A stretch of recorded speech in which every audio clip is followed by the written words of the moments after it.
In the heart of 16th century Germany, where the mists curled like ghosts through the endless black forest, there ruled a man whose name was whispered, never spoken, King Alaric of Württemberg. He was not born to power. He had seized it, carving his throne out of rebellion and fear.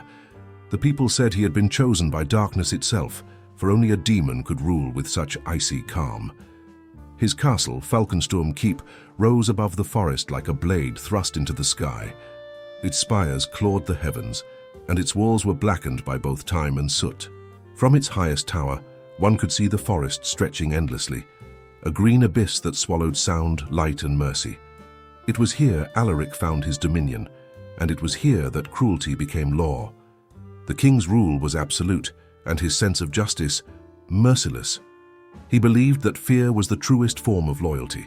Those who stole, lied, or defied his decrees met fates so horrifying that even the executioners trembled. His punishments were not quick. He called them lessons. Lessons that would echo in the minds of men long after their screams faded into the wind. King Alaric had a fascination with death, not with its finality but with its process, the slow, deliberate unwinding of life. He attended every execution personally, studying the convulsions, the eyes, the trembling of hands. To him, suffering revealed truth. "A man's soul," he once said to his court physician, "is clearest when it has nowhere left to hide." The Black Forest, with its gnarled roots and whispering branches, became the king's stage. It was both his sanctuary and his hunting ground. He rode through it at night, accompanied by wolves he had raised from pups. Locals swore they saw his torchlight gliding between the trees, and behind him, the eyes of beasts that gleamed like burning coins. Rumors spread that Alaric made pacts with the forest spirits, that he offered human sacrifices to keep his lands prosperous. Villagers found strange totems nailed to trees, made from bones and hair. No one dared touch them. The forest belonged to him, and anyone caught wandering too deep into it often vanished without trace. But beneath his calculated terror, there lay purpose. Alaric saw rebellion not as crime but as infection.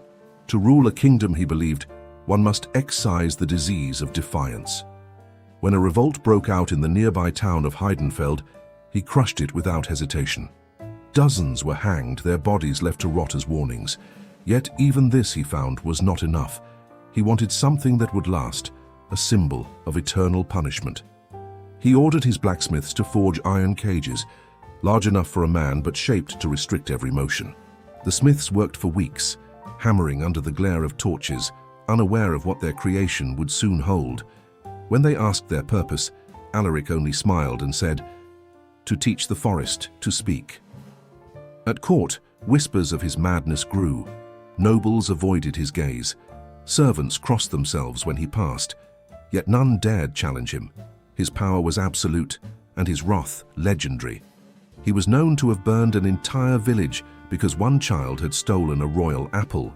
To cross him was to vanish. Alaric's obsession deepened when he began keeping a ledger, a black-bound book, where he recorded every crime committed in his kingdom. Next to each name, he wrote not only the offense, but the manner of punishment. It was said the book was sealed with blood, and only he dared open it. Some swore it whispered when touched, as if the condemned within it still spoke. In his private chambers, the king surrounded himself with relics of death. Skulls lined his shelves, bones were carved into candle holders, and preserved heads watched silently from glass jars. To him, these were not trophies but reminders of his dominion over mortality. Yet even as he reveled in his own darkness, there were nights when he stared into the flames and saw faces in the fire. His queen, Elise, was said to have once pleaded with him to show mercy. "Fear may bind men," she whispered, "but love can make them follow." Alaric had looked at her for a long moment, then simply replied, "Love makes men forget who they serve." Days later, she fell ill and died. No one dared question how. After her death, something in him broke. The king rarely slept. He spent hours wandering the forest alone, listening to the wind. It was during one of these walks that he saw a crow tearing at the carcass of a fox caught in a snare. The sight transfixed him. The slow, merciless feeding, the helplessness of the prey sparked something within. It was said he returned to the castle that night with a new idea burning in his mind. He summoned his blacksmiths once more. The cages they had built before were too crude, he said. These new ones must be elegant, human-shaped, with ribs and limbs of iron. They must hang from the trees, swaying gently like wind chimes of bone. The prisoners would not die instantly. They would watch the world as it turned away from them. When asked what crime would merit such a punishment, the king's answer chilled the court. Defiance, he said softly, and remembrance.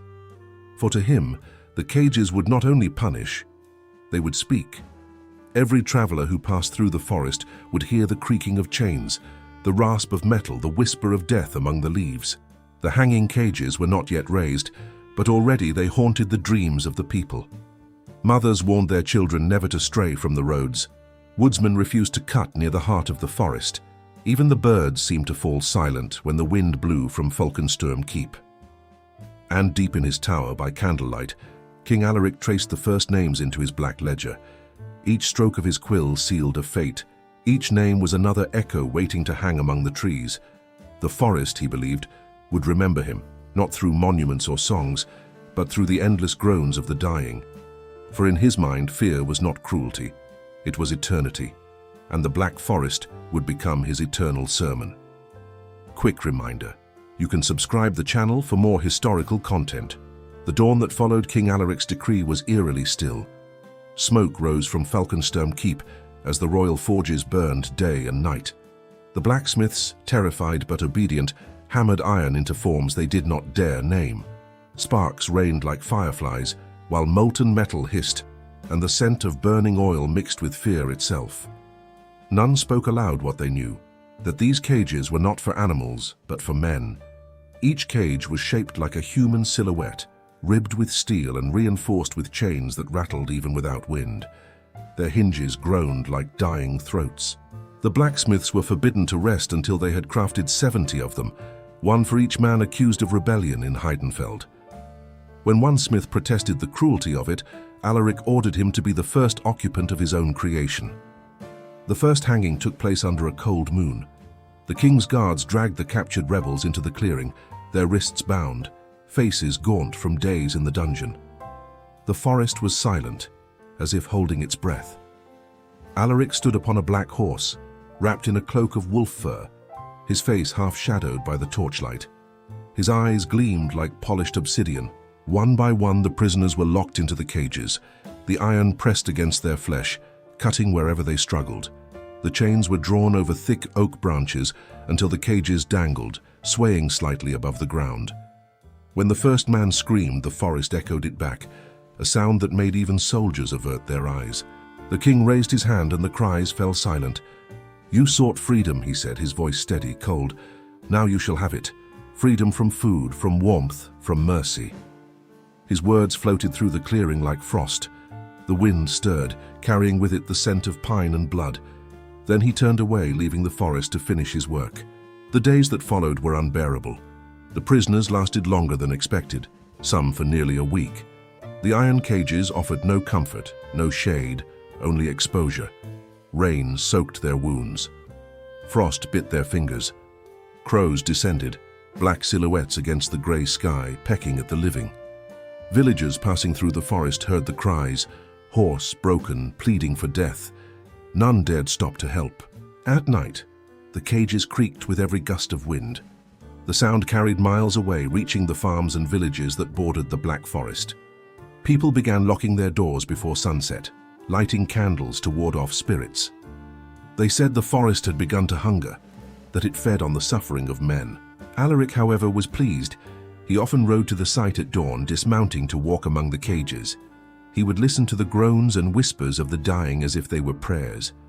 Sometimes he spoke to them. "Do you still defy me?" he would ask softly, touching the cold bars. "Has your spirit learned silence yet?" Few could answer. Most only wept. When the last of the 70 prisoners finally fell silent, the forest seemed to change. The leaves browned early. The air grew heavier. And in the nights that followed, the wolves howled without pause, circling the clearing, but never entering it. The villagers began calling the place Der Schwebende Wald, the Hanging Wood. But King Alaric was not done. He ordered that the cages remain untouched, to rust, to rot, to become part of the forest. "Let them hang until the trees forget the sound of mercy," he commanded. Months passed, and the bones within the cages began to gleam white under the moonlight.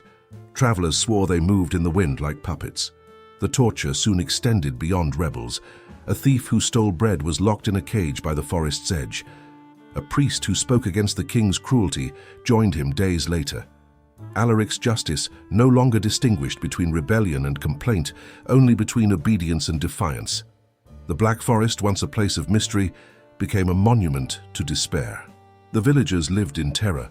Even the sound of chains clinking in a smithy made them shudder. Families abandoned farms that bordered the forest, preferring starvation to the king's shadow. Those forced to travel through it prayed aloud, clutching crosses or amulets. Some never returned at all. And yet rumors began to spread, of voices whispering among the trees. Travelers claimed they heard the condemned speaking, begging, warning others to turn back. Some said their faces could still be seen in the bark of certain trees, their eyes open, their mouths frozen mid-scream. The forest had absorbed their pain, keeping it alive. One night, during a fierce storm, lightning struck near the clearing. The flash illuminated the cages, rows of them swaying wildly, their bones clattering like ghastly chimes. Witnesses from the nearby village swore they saw the figures moving, not from the wind but as if reaching toward the heavens. When morning came, the storm had passed, but a foul stench lingered for miles. King Alaric took it as a divine sign. "The forest accepts my will," he declared. "Even the heavens bear witness to my order." He ordered new cages forged, smaller this time, for women, for children of traitors, for anyone whose blood might taint his perfect kingdom. The blacksmiths wept as they worked, their hands blistered, their hearts breaking. But refusal meant joining the others in the trees. Soon the forest became a kingdom of its own, one of rust and bone. The branches sagged beneath the weight of death. Ravens nested atop cages, their cries sounding like laughter. When wind swept through, it carried the hollow music of chains, the eerie reminder of what defiance cost. And still the king came to watch. He would stand for hours beneath the hanging dead, his breath misting in the air, his gaze unreadable. Some swore he spoke to them, others said he listened, not for voices, but for something deeper. Perhaps the forest was speaking back. Perhaps it had begun to recognize its master. For though men saw horror, Alaric saw harmony, order through agony, silence through fear. In his mind, the hanging cages were not cruelty, but art. "One day," he said to his scribe, "the world will understand. Even the trees will tell my story." But there were whispers, faint yet growing among his own ranks. Guards who vanished after night patrols, blacksmiths who hung themselves rather than forge another cage. And the forest, it seemed to shift, alive with something unseen. The king believed he ruled the forest, but the forest had begun to remember every soul he gave it. And it was waiting. By the 5th winter of King Alaric's rule, the Black Forest no longer felt alive. The trees stood bare, blackened by frost and silence. The air itself seemed to mourn. The cages, hundreds of them now, creaked with every whisper of wind, their rusted chains grinding like dying breath. Travelers avoided the roads. No birds sang. Even the wolves had fled. But the king remained. Night after night he returned to the clearing, his torch casting wild shadows over the skeletal remains. To him, this was peace, a kingdom in perfect obedience. Yet in that stillness, something stirred. He began to hear voices, faint at first, rising from the cages like wind through hollow bones. They called his name, sometimes soft, sometimes in screams. He dismissed them as tricks of the mind, echoes of the condemned. But the voices grew bolder. They whispered in the halls of his castle, hissed from behind mirrors, breathed through the cracks in his chamber walls. "Release us, Alaric, release us!" Sleep abandoned him. Servants found him pacing the corridors at dawn, muttering to unseen specters. He ordered priests to bless the forest, but none dared enter. Those who tried returned pale and trembling, saying they had seen figures hanging from trees that should have been empty, cages that glowed faintly in the dark. Then came the crows, thousands of them. They descended upon the castle, covering towers and rooftops until daylight dimmed. Their cries were deafening, their black eyes glinting with malice. Alaric took it as a challenge from the heavens. "If God sends birds to defy me," he roared, "then let him watch what happens to his messengers." He ordered his archers to kill them all. For 3 days the castle smelled of blood and feathers, yet the more they killed, the more came. And at night, when all fires were extinguished, their shapes could still be seen, perched on window sills, watching. The people of Württemberg whispered that the crows were not birds at all, but the souls of the condemned, returned to claim what was theirs. Soon his men began to desert. Some vanished into the forest, never to return. Others were found dead at dawn, their faces pale, their eyes wide open, their bodies wrapped in vines. The cages, it seemed, were not as still as before. They swayed when there was no wind, clinked when no one passed. Alaric tried to burn the forest. He gathered torches, poured oil upon the roots and set the first flame himself. But the fire died instantly, smothered by a sudden gust.